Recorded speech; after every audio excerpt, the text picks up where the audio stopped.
United Domestic Worker, dan hari ini saya akan berdiskusi dan mengenalkan tentang UUDW kepada teman-teman semuanya.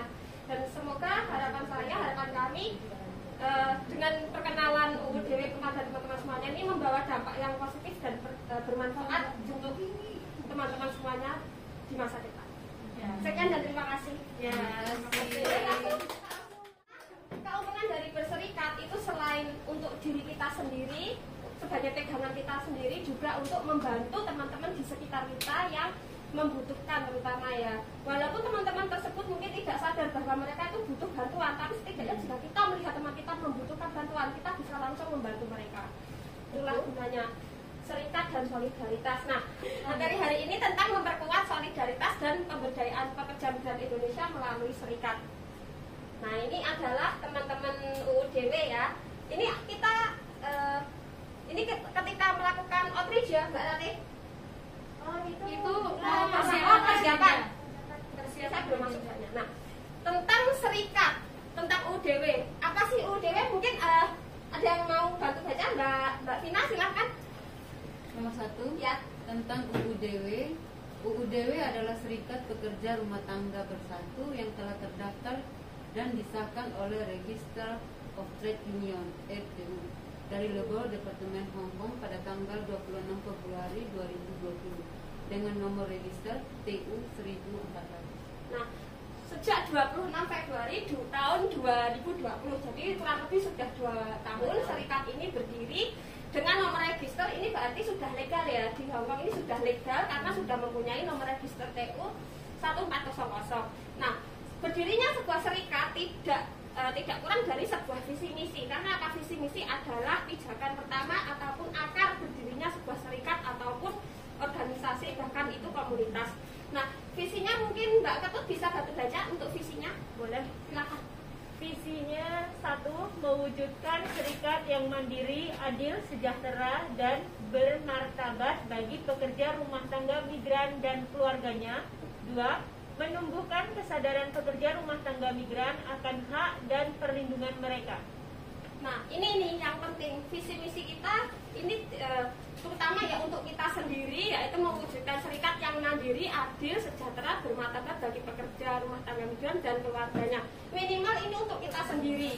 Nah, kenapa kita harus berserikat? Karena semakin kita kuat, semakin kita bersatu, semakin banyak orang yang mempunyai visi yang sama, maka semakin mudah kita mencapai tujuan yang akan kita tuju, yang akan kita raih.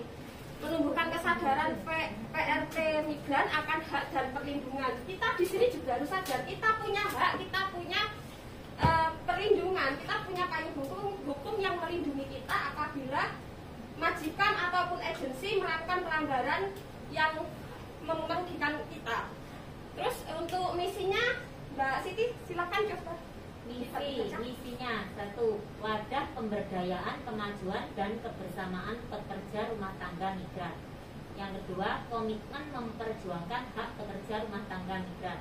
Yang ketiga, membangun strategi jaringan kerjasama dengan berbagai pihak yang mempunyai tujuan yang sama.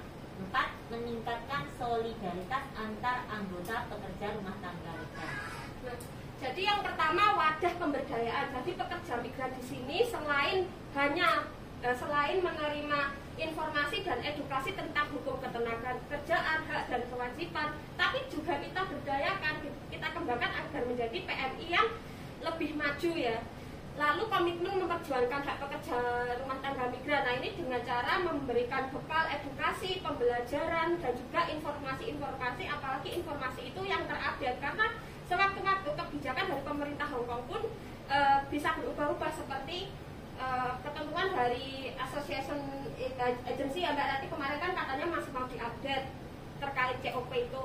Nah, lalu membangun strategi jaringan kerjasama dengan berbagai pihak yang mempunyai tujuan yang sama, seperti membangun jaringan dengan KU, lalu dengan serikat yang lainnya ataupun lembaga-lembaga lainnya yang ada di Hong Kong. Meningkatkan solidaritas antar anggota dan pekerja rumah tangga migran agar semakin kuat ke depannya. Saya langsung dari misalnya saja ya untuk mempersingkat waktu. Nah, 1 tadi sudah diperkenalkan oleh Akan. Nah, untuk strukturnya UDW ada annual general meeting atau members. Members adalah anggota-anggota UDW yang sekarang aktif. Lalu ada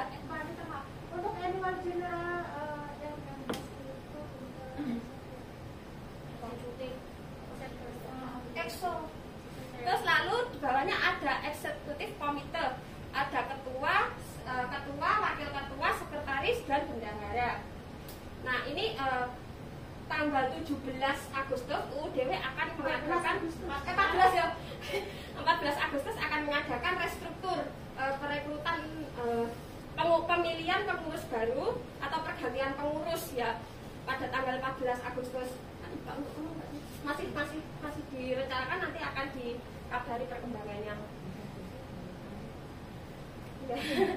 Nah, AGM itu adalah rapat umum, merupakan pertemuan tahunan wajib dari serikat pekerja. Dalam pertemuan tahunan tersebut, komite eksekutif yaitu ketua mempresentasikan laporan tahunan yang memuat tentang informasi kinerja dan strategi serikat. Nah, jadi kegiatan-kegiatan kita selama 1 tahun itu harus direkap ulang, lalu dipresentasikan, dijadikan sebuah satu arsip. Ini yang akan dilakukan dalam setiap 1 tahun sekali ya, dalam kegiatan AGM itu pertemuan kamu.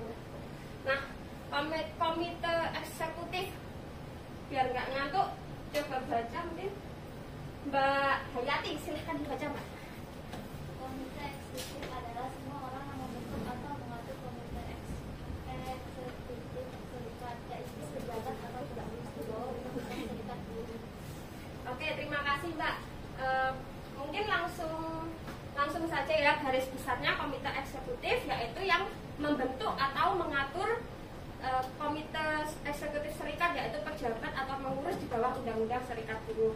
Lalu kualifikasi anggota, tata kelola pemilihan anggota ini ya, terdiri dari 7 hingga 15 anggota. 7 anggota itu ya umumnya ketua, wakil, sekretaris, bendahara, dan 3 exco.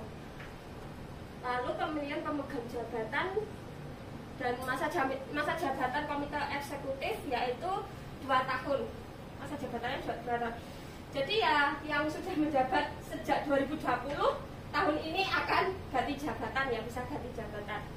Nah, nanti teman-teman yang sudah join UUDW, yang sudah bergabung dengan UUDW juga akan mendapatkan kartu member seperti ini. Ada nomornya juga ya ini. Ini sudah legal.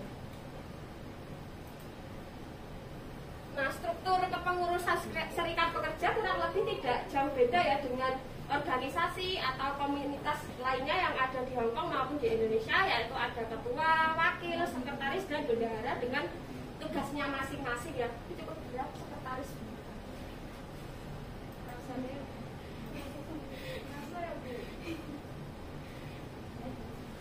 Nah, untuk pendaftaran, pengunduran diri dari keanggotaan dan disiplin serta banding pun juga ada peraturannya seperti ini. Kualifikasi keanggotaan, prosedur penerimaan juga harus mengisi angket, mengisi surat registrasi dan formulir. Lalu untuk biaya masuk dan iuran anggota sudah sama seperti organisasi atau serikat yang lainnya. Pada umumnya juga per bulan kita ada kas ya, istilahnya kas, karena apa? Untuk agar kegiatan kita itu tetap bisa berjalan.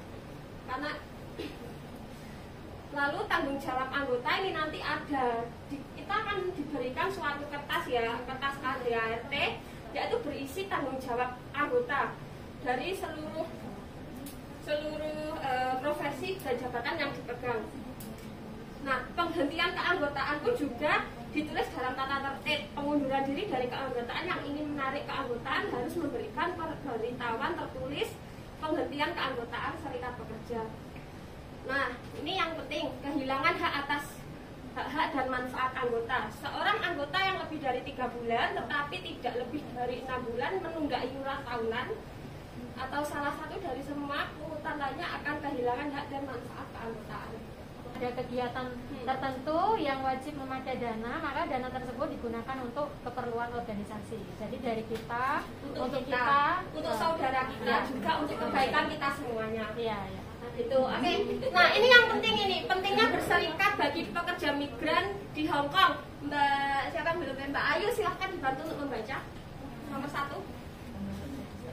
Menurut registrasi, Agak keras Mbak. Dekat ngantuk. menurut registrasi of trade union, Langsung.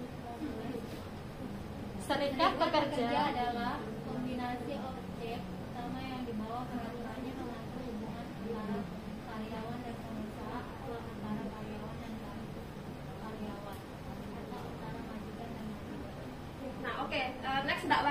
dibantu membaca nomor 2. Menurut pasal 1 Undang-Undang Tenaga Kerja tahun 2003 nomor 17, serikat pekerja atau serikat buruh adalah organisasi yang dibentuk dari, oleh, dan untuk pekerja atau buruh baik di perusahaan maupun di luar perusahaan, yang bersifat bebas, terbuka, mandiri, demokratis, dan bertanggung jawab, guna memperjuangkan, membela, serta melindungi hak dan kepentingan pekerja atau buruh serta meningkatkan kesejahteraan pekerja atau buruh dan keluarganya. Oke, Mbak Aminah, silakan dibaca nomor 3. Artikel 27 of the Basic Law menjamin bahwa Anda memiliki kebebasan berserikat, hak dan kebebasan untuk membentuk dan bergabung dengan serikat pekerja. Nah, jadi kenapa teman-teman pekerja migran Indonesia yang berserikat di Hong Kong dilindungi oleh hukum dan itu tidak dilarang, bahkan diajarkan, karena kita dilindungi oleh pasal ini. Undang-undang. Kita sudah dilindungi oleh undang-undang kebebasan dalam berserikat. Apalagi serikatnya yang sudah legal, yang sudah memiliki nomor dari Labor Department. Nah ini, menurut pasal 1 Undang-Undang Tenaga Kerja tahun 2003 nomor 17. Ini alasan kenapa serikat itu diperbolehkan di Hong Kong. Kita, jika ada majikan atau agensi yang melarang kita untuk berserikat, ini pas payung hukum kita. Jadi kita diberi kebebasan untuk berserikat.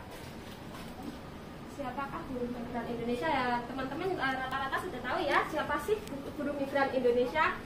Bekerja di sektor informal dan semi formal. Lalu menurut survei dilakukan oleh Bank Dunia, PMI, ini adalah data-data pekerja rumah tangga migran di Hong Kong sejak tahun 2016 hingga 2021 terakhir.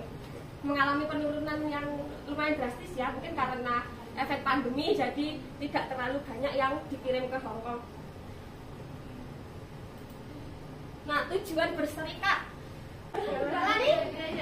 Oke, silakan dibaca yang Mas. Tujuan berserikat: 1. Sebagai wadah perjuangan hak pekerja yang tidak direalisasikan oleh majikan. 2. Sebagai wadah pemersatu pekerja untuk berjuang untuk kepentingan bersama.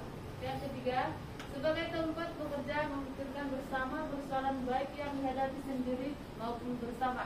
Yang keempat, sebagai penampung aspirasi pekerja yang nantinya secara kelembagaan disampaikan kepada pemerintah setempat. Dan yang kelima, sebagai media komunikasi dan koordinasi yang efektif